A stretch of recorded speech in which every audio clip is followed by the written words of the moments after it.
You're now watching Showbiz Snob, your daily showbiz update.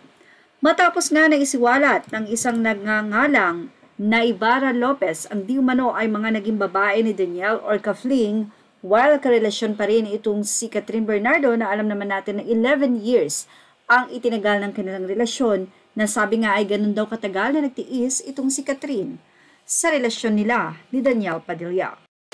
Sa naging pahayag ni Ibarra Lopez, inisa-isa niya ang mga naging di umano ay babae or kafling nitong si Danielle. Noong 2014, sinambit niya ang pangalang Jasmine pero wala itong pangalan. 2017, or walang apelyido, 2017, ito ay isang non-showbiz girl na model. At itong 2018, sinabi niyang ikakagulat niyong lahat si girl na hindi niyo maiisip na naging babae niya, ni DJ. Ewan, pero hindi ko kayang ilabas ang name niya dito, sorry. At no 2019, 2021, 2023 ay sinabi nga na si Andrea na ito. So, ilang taon to at may Russian model pa raw at Vietnamese at ang about naman kay Julia at kay Liza ay iba naman daw usapin. Nasabit din ang pangalan dito ni Barbie Imperial. Kung saan 2021 ang sinabi na date na nandoon pero sa bandang huli ay sinabi naman din nitong ni Ibarra Lopez na correction.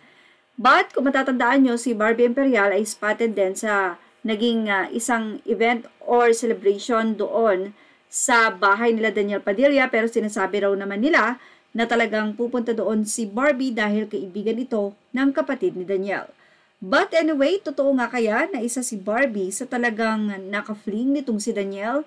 Dahil nga sa naging post nitong si Catherine Bernardo sa kanyang pag-unfollow kay Danielle at sa mga iba pang celebrities na isiwalat nga ang mga naging babae at isang netizen ang nanghula na sinasabi sa di umano'y hindi nyo ina-expect or hindi ina-expect ng lahat na ito ay isa sa mga kabilang sa maging babae ni Danielle.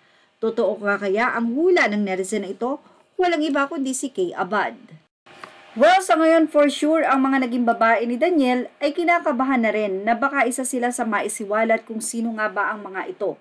But for sure kung wala namang katotohanan ng kay Abad, pwede na rin niya namang deadmahin ito. Pero narito nga ang naging say or komento ng ilang mga netizen. Sabi ng isang Biang Manuel Ford, aniya sa kanyang naging post.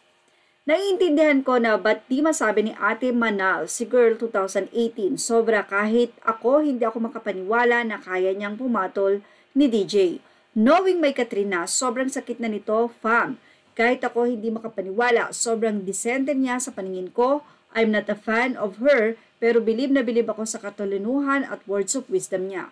Alam kong uhaw na uhaw tayo sa iba pa pero di ko alam pwede ba itong ilabas na.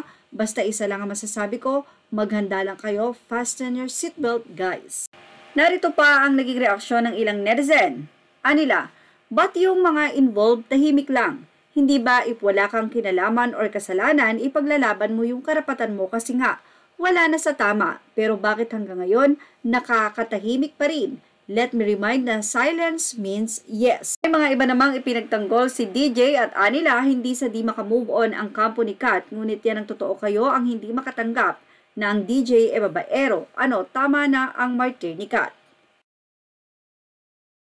Say pa nila ang hindi daw makamove on nito ay ang totoong hindi makamove on kundi ang kampo ni Catherine. Ang isa naman ay sinabing diba? Sabi niya chapter close. Bakit ang dami pa niyang pasabog? Sila inyong Andy hindi makamove on. Pero mukhang chapter close na talaga matapos ngang i-unfollow nitong si Catherine, si Danielle. Siguradong mapapagod na rin si Danielle na ipagpilitan pa ang kanyang sarili. Yan ang ating Showbiz Top Update. Images are all credit to the rightful owners and thank you for watching Showbiz Top.